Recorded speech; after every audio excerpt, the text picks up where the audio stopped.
There is a certain kind of honesty in dirt. It doesn't pretend to be anything other than what it is. It accumulates quietly, it settles where it is allowed to rest, and it requires hard, unglamorous work to remove. People, on the other hand, are rarely as honest. People will drape themselves in imported fabrics, lease vehicles they cannot afford, and construct elaborate, fragile facades of superiority, all to hide the fundamental grime of their own insecurities. I learned this lesson early in life, and it is a philosophy that has guided me for the better part of 4 decades.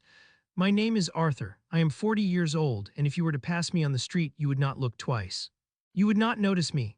My wardrobe consists almost entirely of unbranded, earth-tone polo shirts, durable denim or plain chinos, and work boots that have seen their fair share of scuffs. I do not wear a watch that costs more than a decent dinner, and I drive a domestic pickup truck that is reliable, unassuming, and 5 years old. When people ask me what I do for a living, I smile politely, offer a firm handshake, and tell them simply that I am in the cleaning business. This statement is not a lie. It is merely a masterclass in omission. To understand the events of this past weekend, events that will likely go down in the annals of our family history as the most catastrophic dismantling of ego ever witnessed, you first have to understand my cousins, Trent and Bradley. Trent and Bradley are the sons of my mother's sister, Aunt Margaret. Margaret married a man who made a modest fortune in regional insurance sales back in the late 80s, and from the moment the ink dried on their first sizable commission check, the entire branch of that family decided they were minor royalty. Trent, currently 38, and Bradley, 36, were raised with a silver spoon that was, upon closer inspection, merely silver-plated, but they polished it every day. They went to expensive, private liberal arts colleges, barely scraping by with business degrees, and immediately stepped into the world of middle management corporate bureaucracy. Today, they are senior regional synergistic operations directors, or some equally verbose, meaningless title, at a mid-sized, actively struggling logistics and supply chain firm called Vanguard Solutions. To Trent and Bradley, title, appearance, and perceived status are the only metrics of human worth. They are the kind of men who wear overly tight European suits, drown themselves in aggressive cologne, and loudly drop buzzwords like leveraging paradigms, agile pivot methodologies, and bandwidth optimization in casual conversation. And for as long as I can remember, their favorite hobby has been reminding me of my place at the absolute bottom of their fabricated social hierarchy. When we were kids, it was taking my toys because theirs were nicer.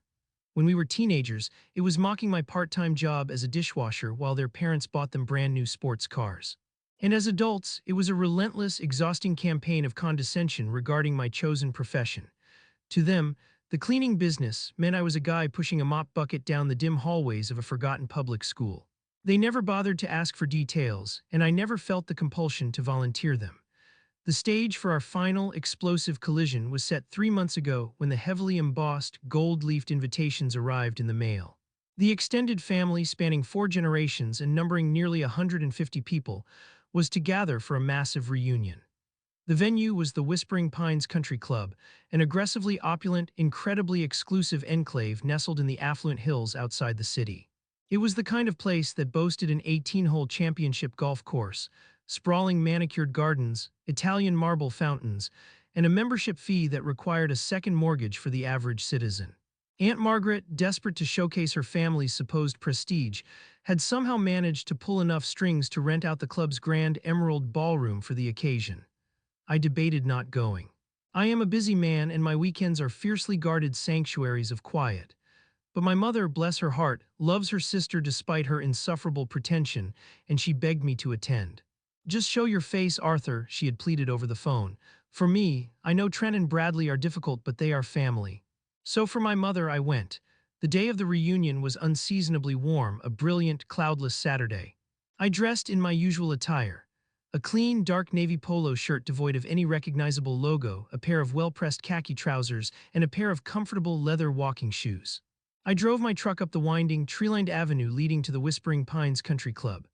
The approach was breathtaking, flanked by ancient oak trees dripping with Spanish moss, leading up to a massive, colonial-style clubhouse that looked like it had been plucked from a cinematic recreation of the Gilded Age.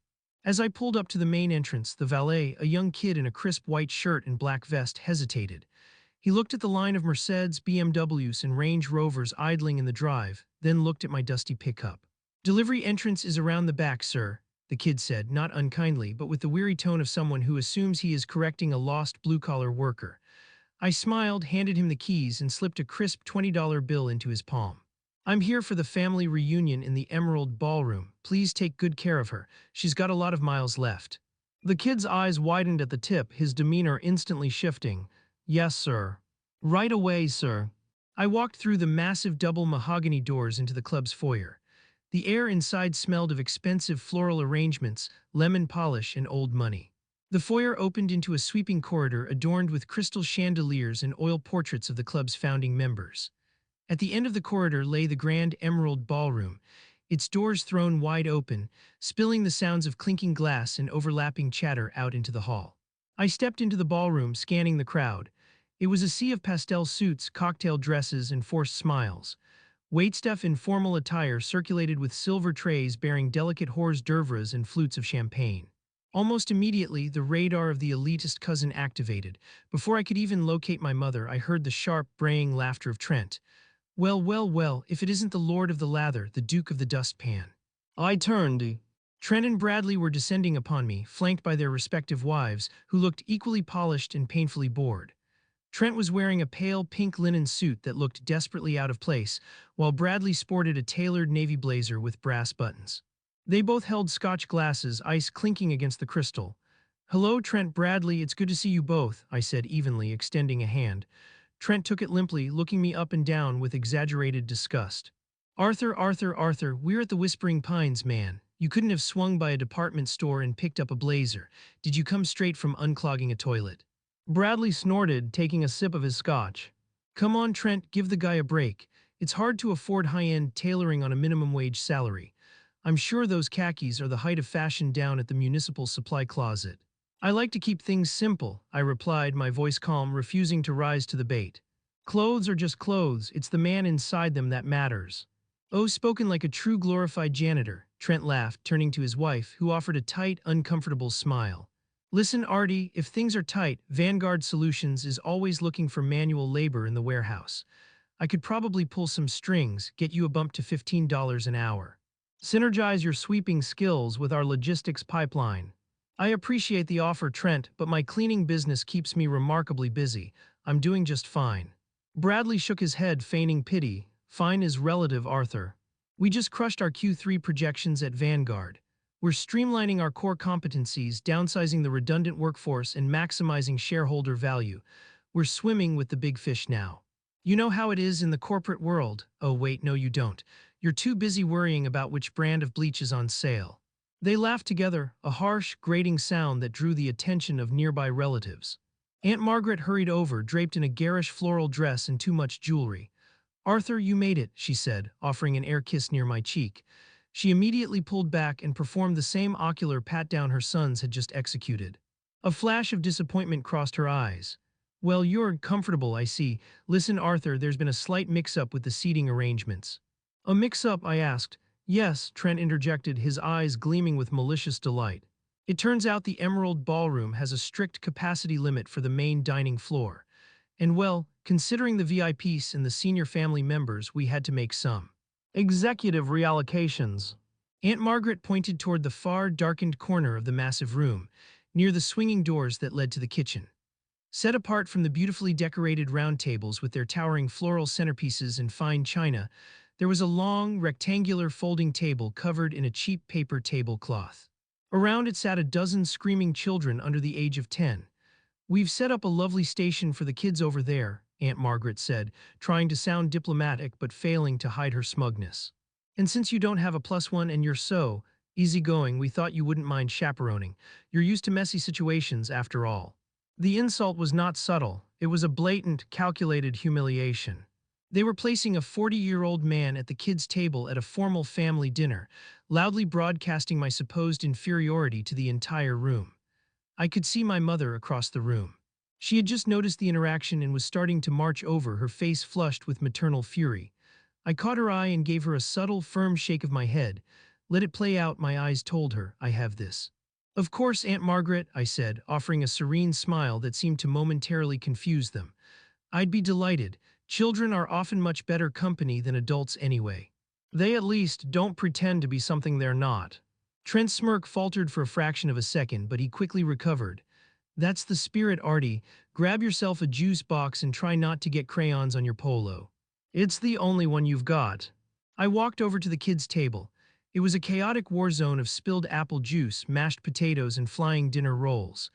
I pulled up a tiny, creaking wooden chair, folded my 6-foot frame into it, and sat down. For the next hour, while the rest of the family dined on roasted filet mignon, pan-seared sea bass, and truffle risotto, I was served a plastic plate containing lukewarm chicken nuggets, macaroni and cheese, and a small cup of fruit salad. I ate it quietly. I listened to my 7-year-old second cousin explain the intricate lore of a video game I had never heard of. I helped a toddler find her dropped pacifier, and from across the room I watched. I watched Trent and Bradley holding court at the head table. I watched them waving their forks in the air, loudly bragging to anyone who would listen about their supposed corporate conquests, their luxury car leases, and their upcoming vacations to Cabo. They were putting on a spectacular show of hollow wealth. Every time their eyes drifted to my corner of the room, they would whisper to each other and laugh. They thought they had won. They thought they had successfully established dominance, reinforcing the narrative they had built since childhood, that they were the successful titans of industry, and I was the pathetic, blue-collar loser scraping gum off the underside of desks. They were so profoundly, catastrophically wrong. Let me take a moment to clarify what the cleaning business actually entails for me. When I was 22, staring down a mountain of debt and possessing an aversion to the toxic politics of office cubicles, I bought a used floor buffer, a commercial vacuum, and a bucket. I started cleaning a local dive bar at 3 in the morning. I worked hard, I showed up on time, I did the jobs no one else wanted to do. Within a year, I had 3 employees. Within 5 years, I had 50, and we had moved from dive bars to mid-sized office buildings. By my early 30s, I realized that the true money wasn't in residential or small-scale commercial cleaning. It was in massive, municipal, industrial, and high-security corporate sanitation contracts. I incorporated under the name Apex Sanitation Enterprises. I learned how to navigate government bids. I acquired specialized equipment for hazmat, biohazard, and heavy industrial cleanup. I bought out smaller competitors, expanding my footprint across the state and eventually the region. I built a corporate infrastructure, hired brilliant logistics managers, and created a ruthless, hyper-efficient machine. Today, Apex Sanitation Enterprises holds the exclusive sanitation and facilities management contracts for 3 major international airports, 14 state hospitals, the entire public transit system of a major metropolitan city, and dozens of Fortune 500 corporate campuses. We employ over 4,000 people. My personal net worth quietly crossed the 9-figure mark 3 years ago. I don't just clean buildings, I own the company that keeps the region's infrastructure functioning. But I never saw the need to broadcast this. I prefer my quiet life, I like my truck, I like my unbranded shirts. I despise the exact kind of performative wealth that Trent and Bradley worshipped. However, as the dinner portion of the reunion wound down, the circumstances required a deviation from my usual discretion. The clinking of a spoon against crystal echoed through the ballroom. Trent was standing at the head table, a fresh glass of champagne in his hand. He had clearly had a few too many, his face flushed, his movements slightly exaggerated. "Family," Trent bellowed, his voice carrying over the chatter. The room fell silent. I just wanted to take a moment to raise a glass to us, to the family. Look at us gathered in this incredible venue, the Whispering Pines. It's a symbol of what we can achieve. Success, luxury, legacy. He paused, his eyes scanning the room until they locked onto me, sitting in my tiny chair beside a boy with ketchup on his chin. A cruel, predatory grin spread across Trent's face. "And it's a testament to the diverse paths we take," Trent continued, his voice dripping with sarcasm. "Some of us climb the corporate ladder, leading divisions, managing millions of dollars in logistics, pushing the boundaries of synergy. And some of us are out there fighting the good fight, making sure the floors are nice and shiny for the rest of us." A smattering of nervous laughter rippled through the room. My mother looked ready to flip a table. I simply smiled, raising my plastic cup of apple juice in Trent's direction. "So here's to hard work," Trent concluded, raising his glass higher. "Whether you're in the boardroom or holding a toilet brush." "To family." "To family," the room echoed, some enthusiastically, some awkwardly. Trent sat down, looking immensely pleased with himself. Bradley leaned over and clapped him on the back. It was at that precise moment that the heavy mahogany doors at the main entrance of the ballroom swung open. The man who entered was not a waiter. He was impeccably dressed in a bespoke charcoal suit, silver hair perfectly coiffed, carrying an aura of absolute authority. Beside him walked a younger woman in a sharp business suit, carrying a thick leather folio. A murmur swept through the room. This was Mr. Harrington, the legendary general manager of the Whispering Pines Country Club. He was known to be notoriously strict, catering only to the elite of the elite, and rarely making personal appearances at private events unless something was terribly wrong. Aunt Margaret immediately panicked. She stood up, smoothing her dress, and rushed toward him. Mr. Harrington, is everything all right? I assure you we are keeping the noise down. The deposit is completely. Mr. Harrington gently held up a hand, bypassing Aunt Margaret entirely. His eyes swept the room, ignoring the head table, ignoring the wealthy executives, until his gaze landed on the far corner of the room. He spotted me at the kids' table. The entire ballroom watched in stunned, breathless silence as the towering, aristocratic manager of the most exclusive club in the state walked briskly past the filet mignon, past the champagne fountains, and stopped squarely in front of my tiny wooden chair. Mr. Harrington bowed. It was not a polite nod, it was a deep, formal, deferential bow. Mr. Vance, Harrington said, his voice carrying clearly in the dead silent room. I apologize profusely for the interruption. But the final paperwork from the holding company just cleared escrow, and the legal team required immediate countersignatures to finalize the transition of deeds before the weekend. I wiped my mouth with a paper napkin, stood up, and stretched my legs. Thank you, Harrington. I appreciate you bringing it to me personally. I know it's late. It is my absolute privilege, sir, Harrington replied, his tone laced with profound respect. The woman beside him unzipped the leather folio and handed me a thick stack of legal documents and a heavy, gold-plated pen. I flipped to the back pages, signed my name in 3 places, and handed it back to her. Excellent, Harrington said, taking the folio. He then reached into his own breast pocket and produced a heavy, velvet-lined box. He opened it, revealing a set of gleaming, antique brass master keys. He held them out to me with both hands. On behalf of the entire staff, the board of directors, and the groundskeeping crew, Harrington announced, loud enough for every single gaping mouth in the room to hear, I would like to formally welcome you as the sole owner and proprietor of the Whispering Pines Country Club and its associated properties. Your vision for the renovations is highly anticipated, Mr. Vance. What are your immediate orders? The silence in the room was absolute. It was a heavy, suffocating vacuum. You could hear the faint hum of the air conditioning. I could see Aunt Margaret's jaw practically unhinging. Bradley's Scotch glass had stopped halfway to his mouth. Trent looked as though he had been physically struck by a baseball bat. No immediate orders, Harrington, I said calmly, taking the velvet box. Just ensure the staff gets double overtime pay for tonight's event, and perhaps instruct the kitchen that next time an adult is seated at the children's table, they deserve a larger portion of the macaroni and cheese. It was quite good. Right away, Mr. Vance. Have a wonderful evening, sir, Harrington said. He bowed once more, turned on his heel, and marched out of the ballroom, the legal assistant trailing behind him. The doors clicked shut. I stood there for a moment, letting the reality of the situation settle over the room like a heavy blanket. The cousins who had spent 30 years treating me like an untouchable peasant were now sitting inside a building that I personally owned, eating food cooked by a chef who answered to me. But I wasn't finished. I slowly walked away from the kids' table. My footsteps echoed on the polished hardwood dance floor as I approached the head table. I stopped right in front of Trent and Bradley. They stared up at me, their faces pale, their eyes wide with a mixture of terror and severe cognitive dissonance. Arthur, Trent stammered, his voice squeaking slightly. What was that? What did he mean, owner? It means exactly what he said, Trent, I replied, my voice low, steady, and utterly devoid of emotion. A few months ago, I was looking for a solid real estate investment to park some excess capital. Whispering Pines was quietly facing insolvency due to gross mismanagement by the previous board. I made an offer through a blind trust. Today the ink dried. I own the club, I own the golf course. I own the chair you are sitting on. Bradley swallowed hard. But you're a janitor, you said you were in the cleaning business. I am, I smiled. I am the founder and chief executive officer of Apex Sanitation Enterprises. We handle municipal and corporate infrastructure contracts across 3 states. Our annual revenue eclipses the GDP of some small island nations. I clean up messes, Bradley. Very large messes. I leaned in closer, placing my hands on the table, looming over them. The smell of their expensive cologne now smelled distinctly of fear. Speaking of messes, I continued, my voice dropping to a conversational whisper that only the head table could hear. You boys have been awfully loud tonight about your success at Vanguard Solutions, bragging about your synergistic logistics and your Q3 projections. Trent nodded weakly, desperate to cling to his own perceived authority. We do good work there. You don't actually, I corrected him. Vanguard Solutions has been bleeding capital for 4 consecutive quarters.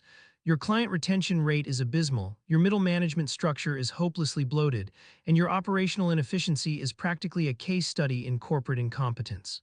Bradley frowned, a flash of defensive anger breaking through his shock. How could you possibly know the internal metrics of our company? Because, I said, leaning back and casually slipping my hands into the pockets of my cheap chinos. When a company like Vanguard fails that spectacularly, they start looking for a buyer to avoid bankruptcy. And when a logistics firm with a massive fleet of transport vehicles goes on the market for pennies on the dollar, an infrastructure company like Apex swoops in. I watched their eyes dart back and forth as the horrifying realization slowly began to connect the dots in their minds. No, Trent whispered, the blood draining completely from his face. Yes, I confirmed softly. As of 9 a.m. yesterday morning, Vanguard Solutions was officially acquired by Apex Enterprises. We bought your entire company. Which means, Trent Bradley, I am not just your cousin, I am not just the guy you forced to sit at the kids' table. I am the chairman of the board. I am the ultimate authority of the company you work for.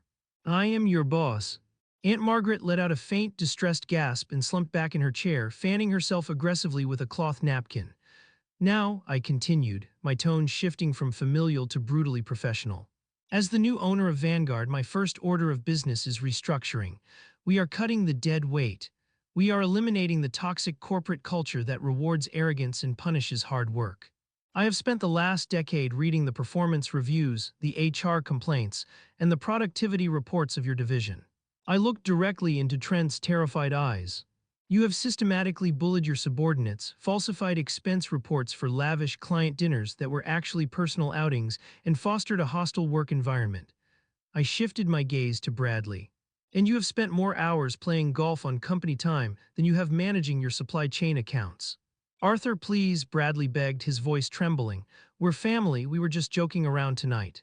You know how we are, it's just banter, we can synergize, we can pivot our paradigms. Stop using words you don't understand, Bradley, I snapped, the sudden sharpness in my voice making him flinch. It's pathetic. I stood up straight, adjusting the collar of my simple polo shirt.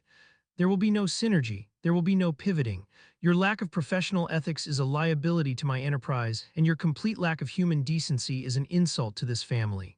You are both terminated, effective immediately.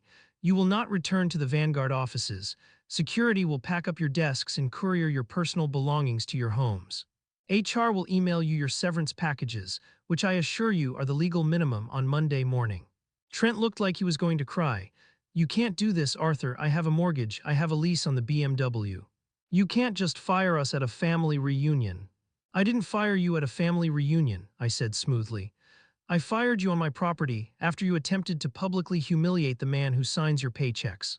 Consider it a lesson in consequences. Now, if you'll excuse me, I believe the dessert course is being served, and I promised my new friend at the kids' table that I would help him build a fort out of sugar packets. I turned my back on them and walked away. The silence in the ballroom slowly broke, replaced by frantic, hushed whispering that swept through the crowd like a wildfire.